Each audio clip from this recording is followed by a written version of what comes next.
হযরত ইব্রাহিম আলাইহিসসালাতু ওয়াসসালামকে অত্যাধিক এবং অতি পরিমাণ এবং সবচাইতে বেশি আল্লাহ তাআলা তাকে পরীক্ষা করেছেন এবং সবকটি পরীক্ষায় তিনি উত্তীর্ণ হয়েছেন। কেন পরীক্ষা করেছেন? আল্লাহ তাআলা অন্য জায়গায় বলছেন যে আমি তোমাকে নেতা বানাবো, আমি তোমাকে নেতা বানাবো, দায়িত্ব দিব। তাই আমাদের সমাজেও দেখা যায় কাউকে যদি দায়িত্ব দিতে চাওয়া যায় তাহলে আগেই তাকে কি করা হয়, কিছু পদ্ধতি অবলম্বন করা হয়, কিছু পরীক্ষা নেওয়া হয় বিভিন্ন মাধ্যমে। ঠিক মহান আল্লাহ তাআলা নবী ইব্রাহিমকে তিনি নেতা বানাবেন এজন্য বিভিন্ন পরীক্ষা নিরীক্ষা করে যাচাই বাছাই করে তিনি নিয়েছেন। তো নবী হযরত ইব্রাহিম তিনি সর্বপ্রথম যেই জিনিসটি জানার চেষ্টা করেছেন সেটা হচ্ছে আল্লাহ তাআলাকে, আল্লাহর পরিচয়, আল্লাহকে আগে চিনেছেন। আমাদের সন্তানরাও আমাদের উচিত হবে আল্লাহকে সবচাইতে বেশি চিনা। আল্লাহকে যে যত বেশি চিনতে পারবে সে তত বেশি আল্লাহর কাজ করা সহজ হবে। আমরা আসলে সেইভাবে আল্লাহকে চিনিও না, সন্তান যেগুলি হয় তাদেরকেও আমরা সেইভাবে চিনার ব্যবস্থা করি না। নমরুদ 400 বছরের শাসন আমল, তিনি যখন জানতে পারলেন একটা স্বপ্নের ব্যাখ্যায় যে একজন ছেলে সন্তান হবে, এইরকমভাবে ছেলে সন্তান হবে, তার ক্ষমতা ছিনিয়ে নেবে, তখন তিনিও আদেশ জারি করলেন যে যত ছেলে সন্তান হবে মূসা আলাইহিস সালামের যুগেও যেমন হয়েছিল ঠিক নমরুদের সময় সেরকম হয়েছিল ঘটনা। এইভাবে যখন হতে লাগলো তার মা খুব চিন্তায় পড়ে গেল যে আমার তো ছেলে সন্তান। তিনি একটি গুহায় আশ্রয় নিলেন। সেই গুহায় আশ্রয় নিয়ে মহান আল্লাহ তাআলা ইব্রাহিমকে প্রসব করলেন। কয়েক বছর সেখানে থাকার পর তিনি সেখান থেকে বের হলেন। বের হওয়ার আগে তার মাকে জিজ্ঞাসা করছেন যে আমাদের রব কে, ইলাহ কে? তার মা উত্তর দিল যে আমাদের রব হচ্ছে নমরুদ। নাউজুবিল্লাহ। এরপরে তিনি যখন বুঝতে পারলেন যে এই সন্তানটাই সেই সন্তান, যেই সন্তানের ভবিষ্যৎ আগেই হচ্ছে নমরুদ চিন্তা করেছিলেন যে আমার ক্ষমতা নিয়ে নিবে, ছিনিয়ে নিবে। মহান আল্লাহ তাআলা তাফসিরে এটুকু রয়েছে, ইবনে কাসিরে সেই কথাগুলি রয়েছে যে এমন পর্যায়ে গেছিল মহান আল্লাহ তাআলা ইব্রাহিমের এক হাত থেকে, সেখানে তো খাওয়ার কিছুই ছিল না, আল্লাহ তাআলার পক্ষ থেকে এক হাতের আঙ্গুল থেকে, একটা আঙ্গুল থেকে মধু, আরেকটা আঙ্গুল থেকে পানি, এইভাবে তিনি তার সন্তানকে অর্থাৎ ইব্রাহিমকে আল্লাহ তাআলা বাঁচিয়ে রেখেছিলেন। যাই হোক, এই ঘটনাগুলো পাওয়া যায়। এই ঘটনাগুলোর ভিতরে অনেক কিছু রয়েছে। এটা হচ্ছে বনী ইসরাঈলদের কাহিনী। আমরা আজকে যেটুকু জানার চেষ্টা করব, মহান আল্লাহ তাআলা যে ইব্রাহিম তিনি যে মূর্তি ভাঙলেন, মূর্তি ভাঙার পর সেই মূর্তির কাছে গিয়ে বলা হলো যে এই হলেছে, এই কাজটাই করেছে এই ব্যক্তি করেছে, অর্থাৎ বড়টা। তিনি এটা কেন বোঝাতে চাইলেন, কেন বলতে চাইলেন? কারণ হচ্ছে তিনি এটা বোঝাতে চাচ্ছেন যে তোমরা যেটাকে তোমরা কি করছো, ইলাহ দাবি করছো, তার গুণকীর্তন করছো, যাকে ডাকছো, তার কোনো নিজস্ব ক্ষমতা নেই। এই তর্ক শেষ করে তিনি তখন আরেকটা তর্ক স্থান অর্থাৎ মূর্তি পূজা, এটা শেষ করে তারকা যারা পূজা করত তাদের সাথে তর্কে লিপ্ত হলেন। সেই তর্কের কথাটাই মহান আল্লাহ তাআলা তার পবিত্র কালামের সূরা আনআম আয়াত নাম্বার হচ্ছে 75, এখানে সেই কথাটি কোট করে দিয়েছেন অর্থাৎ উল্লেখ করেছেন। আমরা সেটা জানার চেষ্টা করব। আল্লাহ তাআলা বলেন, وكذلك نوري إبراهيم ملكوت السماوات والأرض وليكون من الموقنين আল্লাহ তাআলা বলেন, আমি এরূপভাবে ইব্রাহিমকে নবমণ্ডল ও ভূমণ্ডলের আশ্চর্য জিনিসগুলো আমি দেখাতে লাগলাম। আল্লাহ তাআলা তার নবীকে আশ্চর্য জিনিসগুলো তিনি দেখাতে লাগলেন।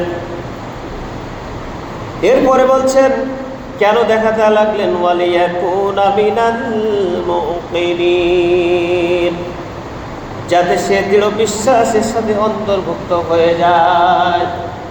নিদর্শনগুলো দেখাতে লাগলেন নবমণ্ডল এবং ভূমণ্ডলে যে জিনিসগুলো রয়েছে, যারা এই পূজাগুলো করত তাদের সাথে তর্ক অনুষ্ঠান শুরু হলো।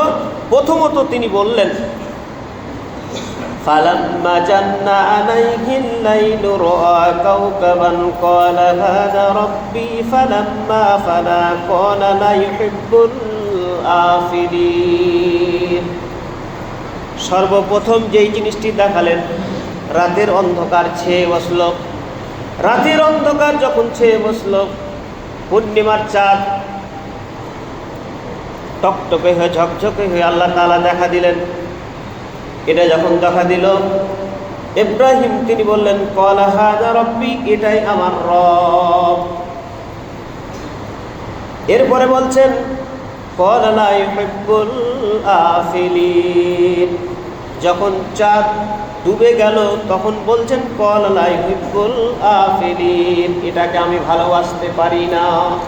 কারণ যেই জিনিস ডুবে যায় সেটাকে আমি কখনো রব হিসাবে মানতে পারি না। আজকেও আমাদের সমাজে অনেক কিছু কোরআন হাদিস দেখা যায়, কিন্তু কোরআন হাদিস অনেকেই মানতে চায় না। কিন্তু ইব্রাহিম এই ঘটনা থেকে, আরও কথা রয়েছে, এই ঘটনা থেকে আমাদের শিক্ষা দিচ্ছেন, তুমি কি করো, সঠিক জিনিস তালাশ করো। সঠিক জিনিস যদি তালাশ করতে যাও, আল্লাহ তোমার ব্রেনটাকে খুলে দেবেন ইনশাআল্লাহ। তিনি চিন্তা করলেন, যেই জিনিস ডুবে যায়, যেটা অস্তমিত হয়, এ আমার প্রভু হতে পারে কেমনে? এটা নিশ্চয় একজন সৃষ্টিকর্তা রয়েছে। এরপরে দ্বিতীয় কথায় আসি। এরপরে ফালাম্মা রাআল কমারা বাসিগান ক্বালা হাযা রাব্বি ফালাম্মা আফালা ক্বালা লা ইল্লাম ইয়াহদিনি রাব্বি লা আকুনান্না মিনাল কওমিদ যালিমিন। তাহলে প্রথমে তিনি দেখলেন তারকা, প্রথমে দেখলেন কাওকাবান মানে হচ্ছে তারকা, তারকা দেখলেন। তারকা যখন ডুবে গেল তখন এটা বলছেন যে এটা আমি ভালোবাসতে পারি না, কারণ এই হচ্ছে ডুবে গেল। এরপরে দেখলেন চাঁদ, কমার মানে চাঁদ, ঝকঝকে চাঁদ আল্লাহ তাআলা দেখালেন। এটাও বললেন যে এটা আমার রব। সেটা যখন ডুবে গেল এরপরে বলছেন এটা আমার রব।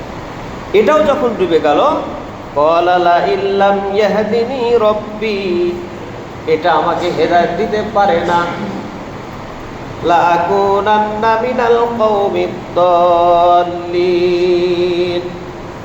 অতঃপর যেটা অস্তমিত হয়ে যায়, এ আমাকে আমার জাতিকে পথভ্রষ্টতার মধ্যে অন্তর্ভুক্ত রেখেছে, আমি এটা রব মানতে পারি। অর্থাৎ যেটা ডুবে যায় সেটা আমার প্রভু হতে পারে না। এরপরে বললেন, ফালাম্মা রাআস শামসু বাজিগাতান ক্বালা হাযা রাব্বি হাযা আকবার ফালাম্মা আফালাত ক্বালা ইয়া কওমি ইন্নী বারিউম মিম্মা তুশরিকুন। আল্লাহ তাআলা বলছেন, প্রথমে তারকা, দ্বিতীয় হচ্ছে চাঁদ, তৃতীয়বারে তিনি দিনের বেলা যখন সূর্য দেখলেন তখন একইভাবে প্রশ্ন করলেন যে এটা আমার রব। এরপরে যখন আবার সূর্য অস্তমিত হয়ে গেল তখন তিনি বলছেন, আমি নিশ্চয় এইগুলি থেকে পানা চাই, অর্থাৎ আমি শিরক থেকে মুক্ত। এরপরে বলছেন, ইন্নী ওয়াজ্জাহতু ওয়াজহিয়া লিল্লাযী ফাতারাস সামাওয়াতি ওয়াল আরদা হানিফা ওয়া মা আনা মিনাল মুশরিকিন। আমি আমার চেহারাকে ওই সত্তার দিকে আমি নিয়ে চলে গেলাম, যেই সত্তা আমাকে সঠিক পথের দিশা দেখিয়ে দেবেন ইনশাআল্লাহ।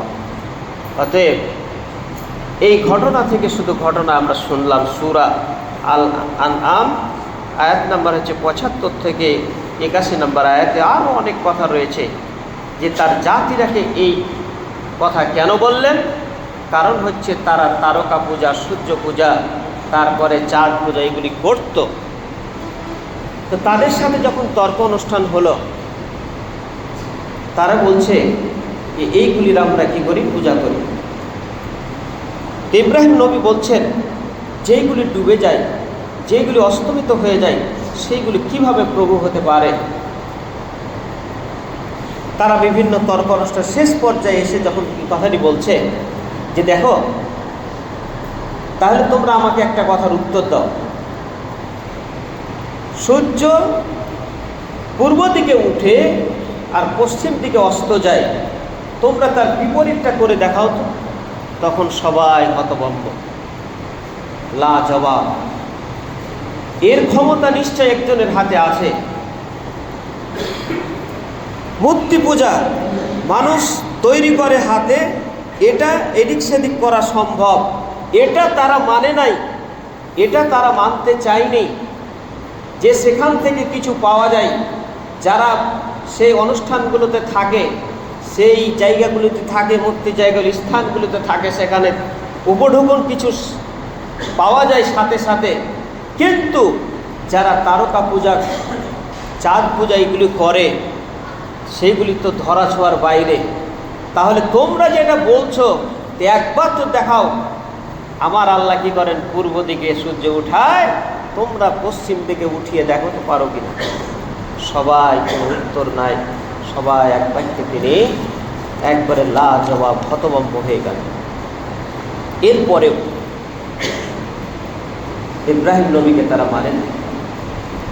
আমাদের সমাজে এমন কিছু মানুষ আছে যারা সঠিক দিশা পাওয়ার পরেও সেই কথাগুলি তারা মানতে চায় না। এরপরে সেখান থেকে তিনি বের হয়ে গেলেন। আমাদের নবী এবং হযরত ইব্রাহিম আলাইহিস সালাম দুইটার সাথে সংযোগ একেবারে হুবহু মিল আছে। ইব্রাহিম নবী যেমন দুই জায়গায় পরীক্ষার সম্মুখীন হয়েছেন, বাবেল এবং কেনান, এই দুইটা জায়গায় হযরত মুহাম্মদ সাল্লাল্লাহু আলাইহি সাল্লাম তিনিও দুইটা জায়গায়, অর্থাৎ মক্কা, পরে হলো মদিনা। মক্কায় নির্যাতনের শিকার হয়েছেন, মদিনায় হচ্ছে রাষ্ট্র গঠন করে তিনি দেখিয়ে দিয়েছেন।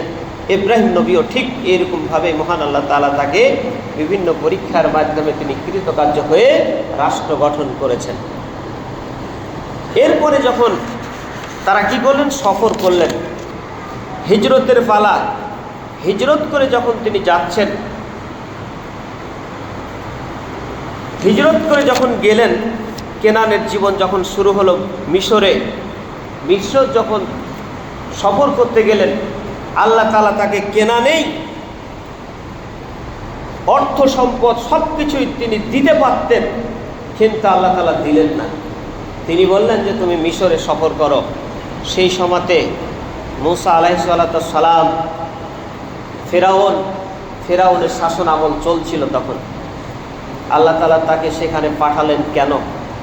কারণ হচ্ছে আল্লাহ তাআলা সেখানেই দিয়ে দিতে পারতেন, কিন্তু হিজরত করে তিনি বোঝাতে চাচ্ছেন যে আমার সে একনিষ্ঠ বান্দা পেরেছি কিনা।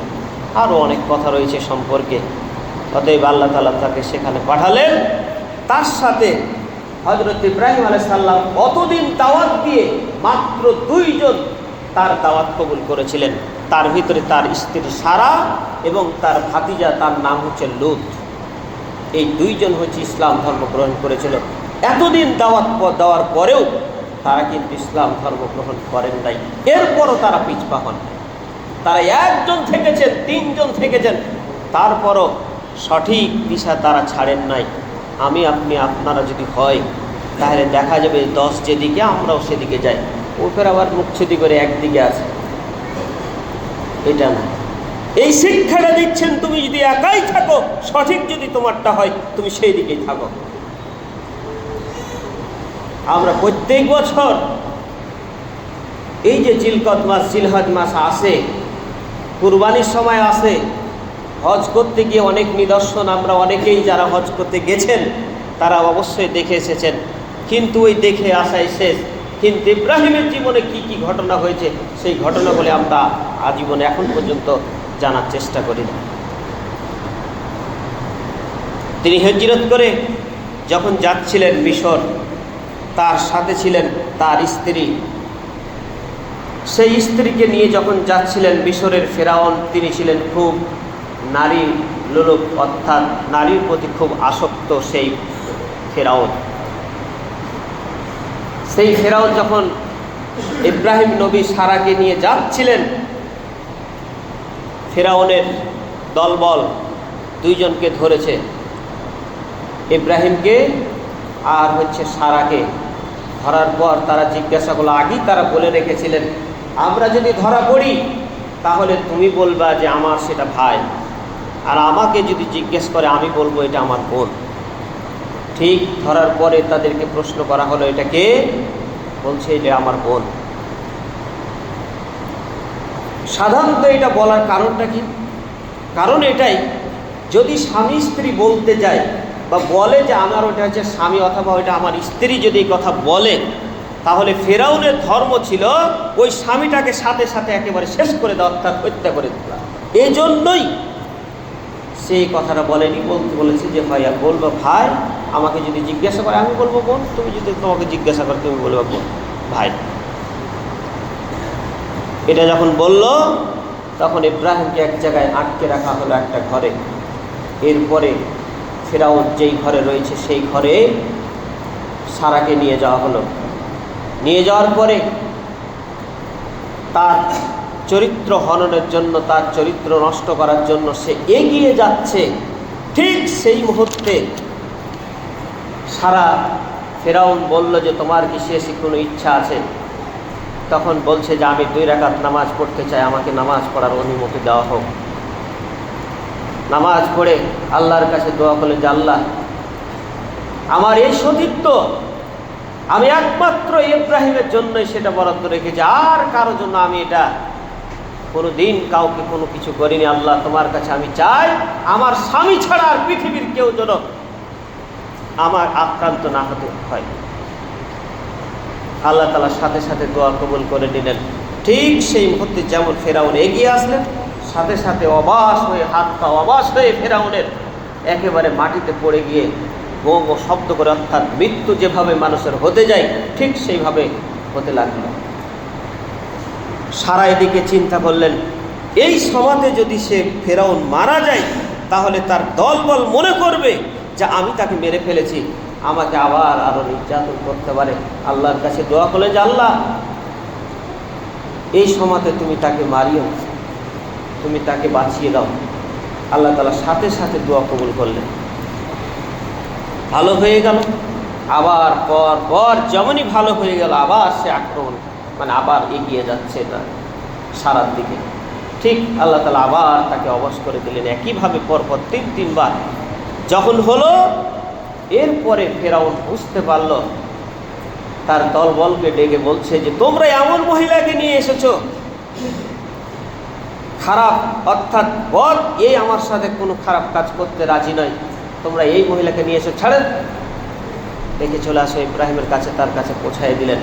আল্লাহ তাআলা এইভাবে তার চরিত্রকে রক্ষা করলেন। যারা একমাত্র আল্লাহকে খুশি করার জন্য, আল্লাহকে রাজি খুশি করার জন্য যে কোনো কাজ, এখনও আপনি যদি সেই রকম একমাত্র আল্লাহকে ভরসা করে কোনো কাজ করতে পারেন, আল্লাহ আপনাকে রক্ষা করবেন ইনশাআল্লাহ। কিন্তু আমরা ওই রকমভাবে ডাকতে পারি না, ওই রকমভাবে আমরা বলতে পারি না। এরপরে শুধু ফেরাউন ছেড়ে দিল না, তার সাথে সাথে হাজেরাকে তাকে উপহার হিসাবে তাকে প্রদান করলেন। সুবহানাল্লাহ।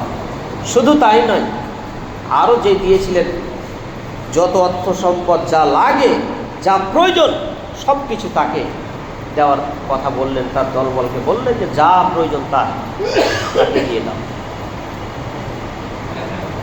এরপরে আবার তিনি ফিরে আসলেন সেখান থেকে।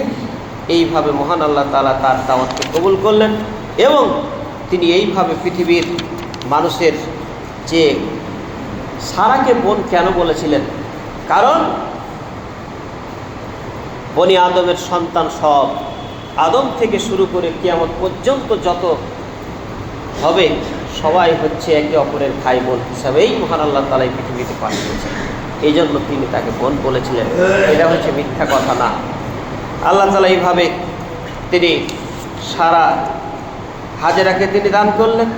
আল্লাহ তাআলা সেই সময়তেই তিনি ইব্রাহিমকে 86 বছর বয়সে সেখান থেকে যখন আবার চলে গেলেন হিজরত করে, ঠিক সেই সময়তে আল্লাহ তাআলার কাছে দোয়া করলেন, রব্বি হাবলি মিনাস সলিহিন ফাবাশশারনাহু বিগুলামিন হালিম। আল্লাহর কাছে দোয়া করলেন যে আল্লাহ তুমি আমাকে একজন সন্তান দাও, ধৈর্যশীল সহনশীল এইরকম সন্তান তুমি আমাকে দান করো। ফাবাশশারনাহু বিগুলামিন হালিম। আল্লাহর সাথে সাথে দোয়া কবুল করলেন, আমি তোমাকে ধৈর্যশীল সহনশীল সুসন্তান দান করলাম। তো যে সমস্ত বাবেল শহরে অর্থাৎ বর্তমান যে বাগদাদ শহরে ইব্রাহিমের আল্লাহ তাআলা যে পরীক্ষাগুলো করেছিলেন, তার মধ্যে 1 নাম্বার যে পরীক্ষাটা ছিল সেটা হচ্ছে মূর্তি পূজার নেতাদের সাথে তর্ক বিতর্ক। এই কথাটি গত জমে আলোচনা করেছি। দ্বিতীয় যে পরীক্ষাটা সেটা হচ্ছে নিজের পিতার গৃহ থেকে তাকে বের করে দিয়েছিলেন, এরপরও তিনি পিতার অমান্য কোনো সমাধি করেননি। এইরকম সন্তান আমাদেরকেও আল্লাহর কাছে চাইতে হবে। নিজ গৃহ থেকে তার পিতা বাড়ি থেকে বের করে দিলেন, এরপরও পিতার কখনো অবাধ্য হননি এবং পিতার জন্য বদ্ধও করেন এবং পিতার সাথে চলাফেরা সবসময় থেকেছে। শুধু তাই নয়, তার পিতার জন্য অন্ততপক্ষে তুমি দোয়াও চেয়েছেন যে আল্লাহ তুমি আমার পিতাকে তুমি ক্ষমা করো। এই কথাগুলো গতদিন বলা হয়েছে। এরপরে 3 নাম্বার যে কথাটি পেলাম সেটা হচ্ছে স্ত্রী এবং ভাতিজা ব্যতীত কেউ তার দাওয়াত কবুল করে নাই, এরপরও তিনি পিছপা হন নাই। এরপরে 4 নাম্বার যে পরীক্ষাটি সেটা হচ্ছে তারকা পূজারী, যেটা আজকে একটু আগে বললাম। তাদের সাথেও তর্ক করে মহান আল্লাহ তাআলা যেই প্রশ্ন তাদেরকে করলেন তারা উত্তর দিতে পারল না। তখনই বলছে একে আর দেশে রাখা যাবে না, একে পুড়িয়ে মারতে হবে, শেষ করে দিতে হবে। এরপরে 6 নাম্বার অবশেষে রাজদরবারে পৌঁছে সরাসরি সম্রাটের সাথে তর্ক যুদ্ধে অবতীর্ণ হওয়ার পরীক্ষার বিনিময়ে তিনি অনেক কিছু অর্থাৎ হাজেরাকে পেলেন। 7 নাম্বার তিনাকে যখন আগুনে নিক্ষেপ করা হলো সেই পরীক্ষাও তিনি পাশ করে ফিরে আসলেন। এরপরে কেনানের জীবনে যে পরীক্ষার সম্মুখীন হলেন সেটা হচ্ছে দুর্ভিক্ষ পতিত হয়ে মিশরে গমন।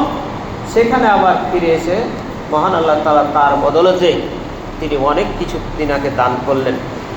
এরপরে দ্বিতীয় যে পরীক্ষা সারাকে অপহরণ, এখানেও তিনি পরীক্ষায় পাস করলেন। এরপরে হাজেরাকে মক্কায় নির্বাসন। এরপরে মহান আল্লাহ তাআলা সন্তান দিলেন। সন্তান দেওয়ার পরে এই পরীক্ষাগুলোর কথা ইনশাআল্লাহ সামনে দিন সেই কথাগুলি আলোচনা করার চেষ্টা করব। অতএব আমাদেরকে এই ঘটনা থেকে আমাদের শিক্ষা নিতে হবে। তাওহীদ, একাত্মবাদ, এই কথাটা আমাদেরকে জানতে হবে। এক আল্লাহকে চিনতে হবে। আল্লাহর কি পরিচয়, আল্লাহর পরিচয়টা জানতে হবে। আল্লাহ কিভাবে আমাদেরকে এই পৃথিবীতে পাঠিয়েছেন, কেন পাঠিয়েছেন, একমাত্র তার উদ্দেশ্য এই পৃথিবীতে আমাদের ইবাদত করার জন্যই মহান আল্লাহ তাআলা আমাদেরকে পাঠিয়েছেন। এখন আমরা যদি তার ইবাদত না করি, আল্লাহ তাআলা এর পরেও তিনি আমাদেরকে খেতে দিচ্ছেন, পড়তে দিচ্ছেন, সব কিছু দিচ্ছেন। কেন দিচ্ছেন? কারণ হচ্ছে অন্য জায়গাতে রয়েছে যে এই পৃথিবীর সামান্যতম যদি কোনো গুরুত্ব থাকতো তাহলে এক কাফেরকে এক ঢোক পানি পর্যন্ত আল্লাহ তাআলা খেতে দিতেন। সেই দুনিয়াকে নিয়ে আমরা আজকে মেতে রয়েছি, সেই দুনিয়াকে নিয়েই আমরা সব কিছু করে চলছি। এজন্য আমাদের উচিত হবে সঠিক জিনিস জানার চেষ্টা করতে হবে।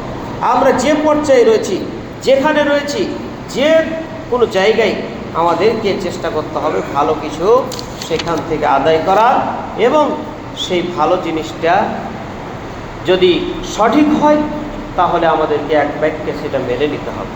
এই শিক্ষাটাই মহান আল্লাহ তাআলা ইব্রাহিমের মাধ্যমে আমাদেরকে দিয়ে যাচ্ছেন। এবং তিনি যারা হজ করতে যায় তার নিদর্শনগুলো সবগুলোই তিনি এইগুলি করে দেখিয়ে দিয়ে গেছেন। হযরত হাজেরার গর্ভে যে ইসমাইল তিনি জন্মগ্রহণ করলেন, এমন স্ত্রী যে স্ত্রীর গর্ভে মহান আল্লাহ তাআলা তিনি চাইলেন যে আল্লাহ তুমি আমাকে এমন একজন সন্তান দাও যেটা ধৈর্যশীল সহনশীল, এইরকম সন্তান তুমি আমাকে দান করো। সলিহিন এর ব্যাখ্যায় অনেকগুলো কথা এসেছে, যেই কথাগুলি আজকে বর্তমান সমাজে আমাদের সন্তানদের ভিতরে এটা সেটা নেই। কেমন? সলিহিন ওটাই বলা হয় এমন সন্তান যেই সন্তানটা পিতার মুখের উপর কোনো কথা বলার সাহস পাবে না, মুখে তো দূরে থাক। সলিহিন ওটাকে বলা হয় অনেক সময় মুখে না বলতে পারলেও অন্তরে অনেক সময় পিতার প্রতি মাতার প্রতি বারবার কথা যখন বলে তখন একটা ঘৃণা আসতে পারে, এই আশাটাও চলবে না। এর নাম হচ্ছে সলিহিন। যদি হতে হয় এই গুণগুলো খারাপ যে যত অভ্যাস রয়েছে সবগুলি দূরীভূত করা, এর নাম হচ্ছে সলিহিন। আল্লাহ তাআলা সূরা সফফাত সেখানে সেই ঘটনাগুলি উল্লেখ রয়েছে 99 থেকে প্রায় 7-8টা আয়াত, 9টা 10টা আয়াত সেখানে রয়েছে। তিনি সন্তান চাইলেন আল্লাহর কাছে, সেভাবেই তিনি সন্তান আল্লাহও দিলেন, সাথে সাথে দোয়া কবুল করলেন। অতএব আমরা এই ঘটনাগুলো থেকে শিক্ষা নিব। আল্লাহ যেন আমাদেরকে সবগুলো পরীক্ষায় পাশ করার তৌফিক দান করেন। আমরা সবাই বলি আল্লাহুম্মা আমিন।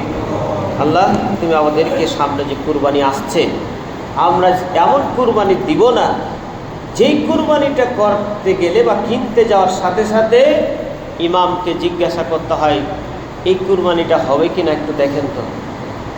সবাই জানে যে এই কুরবানিটা হবে না, কান কাটা, তারপরে ন্যাংরা, দুর্বল, এইগুলি জানার পরেও অনেক মানুষ আছে যে হুজুরকে জিজ্ঞাসা কর, কারণ সে ওখান থেকে বাঁচতে চায়, হুজুরের উপর ফেলে দিল কথা। আমরা এমন জিনিস করবো না। বছরে একটা জিনিস, বছরে আপনার প্রত্যেক বছর যে আপনার কুরবানি করতে হবে এরকম বড় কথা না। আপনি কুরবানিটা করেন সঠিক নির্ভেজাল, এমন কোনো কথা যেন কোনো কথা হুজুরকে জিজ্ঞাসা করতে না হয়, এরকম আপনি কুরবানি করেন। আল্লাহ যেন সেগুলি করার তৌফিক দান করেন। আমরা সবাই বলি আল্লাহুম্মা আমিন। ওয়া মা আলাইনা ইল্লাল বালাগ।